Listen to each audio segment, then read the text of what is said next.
This video is designed to teach you a few things about the flipped classroom. Before we can even get to talking about the flipped classroom, we have to talk about a couple of problems that we have in the regular ed classroom. Oh, wait, actually, we'll use the proper ed term. We'll talk about some challenges that you have in the regular ed classroom. One of the things that we're seeing in education now is that you have more and more heterogeneous groups sitting in front of you. There are more students with IEPs that are being included in everyday education. There's more students with ELLs being included with our general ed population.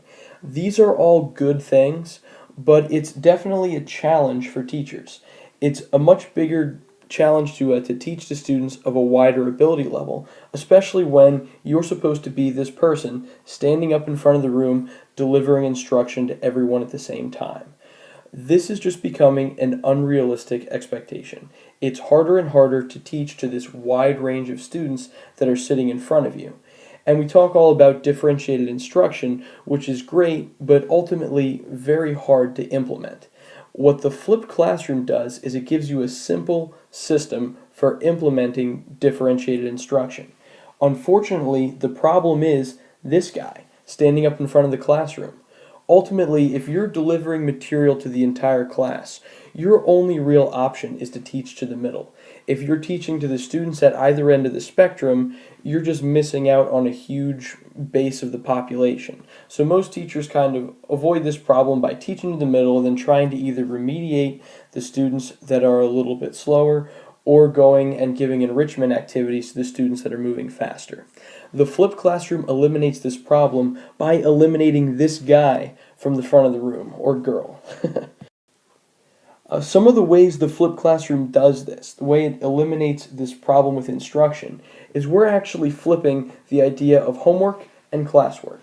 So typically, if you think about what goes on in class, you've got that teacher up in front of the room, and they're delivering some kind of instruction. Whether it be the dirty word of lecture, or they're somehow teaching whole group. We'll just call it whole group instruction. And then if we're looking at the other side of things, at home, students are practicing.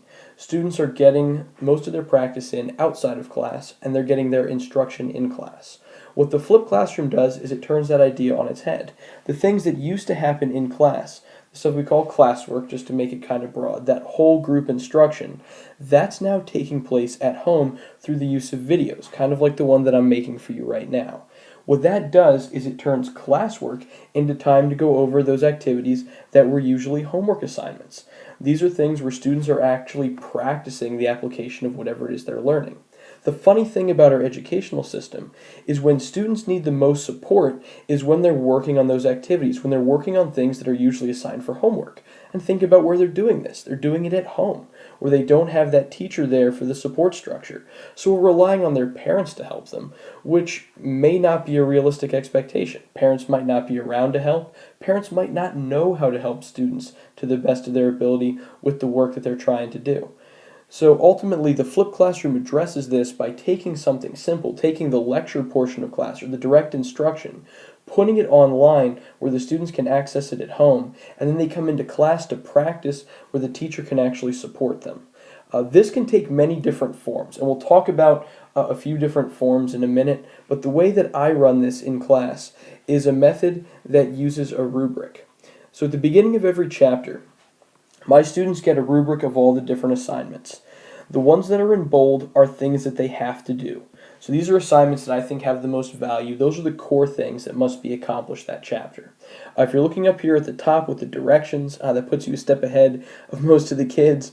But this is ultimately, ideally, it's graded out of 100 points.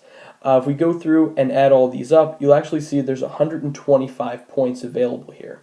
What I tell students is they can actually accumulate up to 115 of those 125 points, which means if they go beyond the basic assignments I want them to do, they're rewarded for that. This is a better system than where if you have students that are just getting enrichment activities, they're generally either not graded or they're not graded with the same weight as their normal classroom assignments. So it's kind of like punishing them. It's just giving them extra work to do. Whereas in this system, their extra work is rewarded with extra points. They can accumulate that extra credit. Ideally, there will be students in your class that will accumulate maybe 70 or 80 points on the rubric, and then other students that accumulate the full value of 115 points. The thing that I like about this system is that it rewards effort. You can have a student that's maybe not the best test taker, but as long as they're a hard worker and they're doing all of their assignments, they can accumulate a lot of points on the rubric portion of class that will maybe make up for them struggling a little bit on the test. The other thing that I've noticed is that students that go above and beyond and do more of the assignments tend to do better on the tests anyway. I generally weight the assignments based on how long they take. On this particular chapter, there's only 10 and 5-point assignments. I also have some 15-point assignments.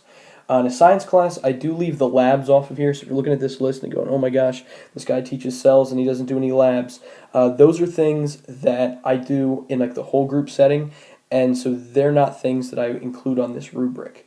The way this would work, when the students come into class, they will pull up one of these assignments. And they do that using the computer. I've got a whole classroom set of Chromebooks that I use. And when they go online, they actually go to my Google Drive page, and they'll pick one of the assignments. So let's say they're just starting off the chapter. They're going to click on one of the intro assignments. Let's see, this one's a good one. Cell Organelles Intro Handout. If they click on that one in the directions, it will give them a list of the flipped videos they have to have watched. So on the computer, either at home or in school, they have 24 videos that I've uploaded for this chapter. They have to have watched a certain number of those videos in order to complete that first assignment. So as they work their way through the rubric, they will be completing some of the videos at home based on whatever section of the chapter it is that they choose to work on. Now there's a general layout for this, and there are some videos that I assign in class simply because biology builds. If you're learning about cell organelles, you can't jump to the end and watch the video on the endosymbiotic theory, which kind of ties together a lot of the concepts from the chapter. So what I end up doing in class, I will assign certain videos for the students to watch at night. Those videos usually correlate to some of the assignments in class. So in the beginning of the chapter, many students are working on the same assignments. The beauty of this rubric comes in about halfway through the chapter, where students start to break off at their own pace. So you'll have some groups that are doing very well, that are learning the material very quickly, that then kind of move ahead of everyone else. Students that are struggling work at a slightly slower pace, and that's okay, because I'm there to support them during the day. I can help them with some of the activities that they might be struggling on. The other nice thing about it being totally differentiated, in that they can pretty much pick to work on these things in any order, is that the students don't really know who's ahead and who's behind, because they're all working on things at different paces. One thing I should have pointed out is this one here, the done on paper. The way I'm working this is that most of the assignments are done through Google Drive and shared with me. The reason for that, if we add these up, there's whatever, 12 or 15 different assignments this chapter. So if we're looking at that one, we've got 12 assignments times, I've got 86 kids this year in lab biology, equals me losing my mind at the end if these are all paper assignments. So this way, everything's on Google Drive. When they're done with it, they share it with me. I have things organized into folders, and it's just much easier for me to sort their digital products rather than things on paper. The only ones that are done on paper are things where they have to be writing a lot, or they might have to do something creative like drawing, and it's just not something that's conducive to putting online to a Google document. But most of these things they can do online, even the one Venn diagram. If you're looking at this one, that's one of the non-required activities. No, I can't find it in the list. There we go. Prokaryotic and eukaryotic Venn diagram. That one uses an online program for them to build it. No matter what I did, I couldn't get the text boxes to work right in the Google Drive, or in the Google document rather. So I just found a website for it. So generally, the reason I'm telling that story is most problems that you run into with putting things online, you can find solutions if you're willing to be creative, if you're willing to look for some online resources to use. This is just the way I run it. There are other ways to approach this. You don't have to use the rubric-based approach where students are working on different assignments every day. We'll talk about that a little bit more in a minute when I answer some questions on the video. The next thing to talk about with the flipped classroom is this really helps you when it comes to the Danielson framework of evaluation. If you don't know what this is, you will. once you get out in the field. This is the system they're using right now to evaluate teachers in Pennsylvania. What the flipped classroom does is it allows you to absolutely crush Domain 3, which is instruction.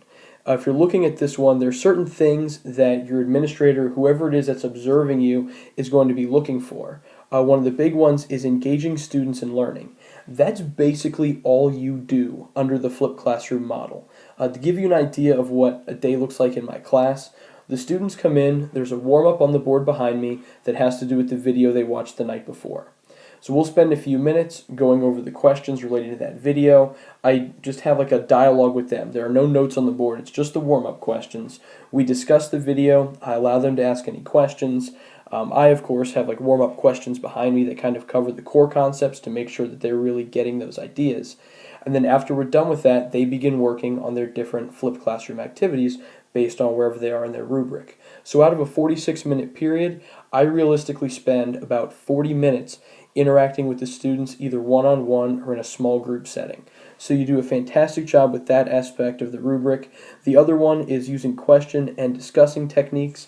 That's really what you're doing. You're guiding the students through these activities using leading questions. Communicating with students, of course, that's what we're talking about. You're not just standing up there in the front of the room delivering material. You're having meaningful one-on-one interaction with the students. It says using assessment and instruction. That's what they're doing in class. They're working on those activities, and you're, of course, assessing them later on, whether you choose to have them done on paper or digitally. And then this one, you just absolutely smashed this out of the park. Demonstrating flexibility and responsiveness. That's all this is. This is completely flexible based on the student's needs, based on their individual pace at which they're moving through the chapter. You have to be willing to have not necessarily a chaotic environment, but a different environment in the sense that you're helping different kids with different activities. But as long as you can manage that personally, this sets you up to do extremely well in the Danielson framework.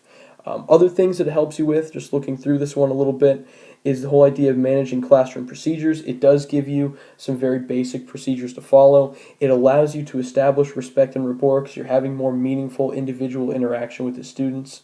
As far as planning and preparation goes, if your administration's aware of what you're doing, they're usually impressed with rubric-based things because it acts as a nice guideline for the kids. If you're running things digitally like I do, they're thrilled with the whole Google Drive setup. It sort of blows the administrators away. Generally, when you're doing things like that seamlessly that they don't know how to do, it sort of has this whiz-bang effect that makes them very impressed. So to be honest, a lot of my coworkers are sweating this new framework of evaluation. I'm not worried about it. I honestly think the flipped classroom sets you up to be extremely successful in what they're looking for. And to be honest, this is going to change in the future. That's the way things work in education. But no matter what it is, the flipped classroom has great fundamentals. All the things that this Danielson framework is looking for are going to be concepts that are looked for no matter how they're evaluating us. So it's not like it's something that's tailor-made for this particular application. It just happens to fit within all the different frameworks that Danielson's looking for, most especially the instructional phase. The last thing to talk about are just some resources for you if you are interested in this. The number one thing that I can't recommend enough is this book on the flipped classroom. This is by Jonathan Bergman and Aaron Sams. These are the two guys that started the whole flipped classroom idea. They're actually both chemistry teachers. I saw Aaron speak at a P&C conference, which is actually where I first got this idea, about halfway through last year. This book is phenomenal. I actually taught half a year without it, bought it over the summer, and was kicking myself because most of the things that I struggled with were addressed in this book. It made things so much easier. I decided to go with the rubric-based way of running things. There are other options that are thoroughly covered in this book. I can answer some questions on them at a basic level, but I feel most comfortable with the rubric-based assessment because that's what I'm personally doing on a day-to-day basis. Another good resource for you is the Flipped Learning Network. This is an online community of teachers that use just general flipped classroom methods. They call it screencasting in education. Screencasting is like the kind of video that you're watching now, some kind of interactive video made personally by a teacher for a particular classroom application. The last thing is the app that I'm using to make this one. I use a few different things, but the main one that I'm using and the one for this video is called Explain Everything. It's a $3 app. And some of you might be sitting there thinking, yeah, it looks like he made this video with a $3 app. But for the most part, it does pretty much everything that I want. The only downside to it, the editing features are pretty poor. I broke this video up into 4 sections, and I pretty much have to hit every section without any mistakes. If you make a major mistake, you're going back and you're totally editing things. This one, Doceri, does have better editing features, but I don't like some of the other features of the video. You don't have the laser pointer, which I kind of abuse a little bit, and you don't have as many options with like what you can do with pictures and manipulation of things. But ultimately, if you're willing to pay a little bit of money for some software, you can get some better things. One of the ideas I plan to have over the winter is to really invest in some good software for this stuff. So think more along the lines of like the Khan Academy style software instead of just this. But this was just a general introduction into some of the ideas behind the flipped classroom. We'll go through and talk about some things in more detail. Thank you for watching.